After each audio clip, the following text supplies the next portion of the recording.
It appears that the panic light finally went off in the Fine Gael and Fianna Fáil headquarters when they realised that they had crossed a line with the Irish people, who are absolutely fed up of the nonsensical and detached policies that this Green Party are imposing on us in rural Ireland morning, noon and night. The Green Party are acting as if they were the conscience of this country, and it's now high time that the Fianna Fáil and Fine Gael rural TDs stood up for their constituents. You have no right to dictate to people on how they should heat their homes. In my county, 38% of people are dependent on fossil fuels, mainly turf. They're not just elderly people, they're families with no other source of heating. And how dare you try create such hardship? When I heard about the ban, I actually thought it was a late April Fool's joke. But it is a joke, and limiting it to villages where there's 500 of a population is still a joke, not acceptable. We will continue to burn turf in rural Ireland, Minister, whether you like it or not. Whether you like it or not.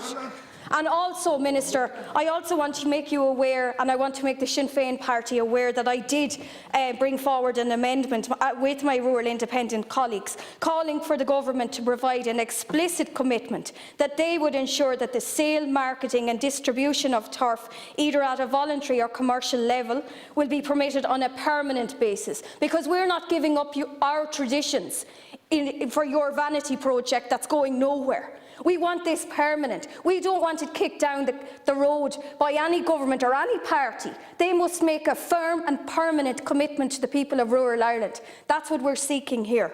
The amendment also calls on government to investigate the possibility of categorising turf use as a protected cultural practice under such instruments as the Council of Europe Framework on Convention of the Value of Cultural Heritage of our Society, also known as the Pharaoh Convention. This was raised with Minister Catherine Martin through a parliamentary question, and to the best of my knowledge, a year later, I haven't received no response. So you think you can do what you like and that you're not accountable to us as politicians in here and fellow TDs or the people of rural Ireland? Well, you won't get away with this one. Not happening, not now, not ever. Thank you, Deputy.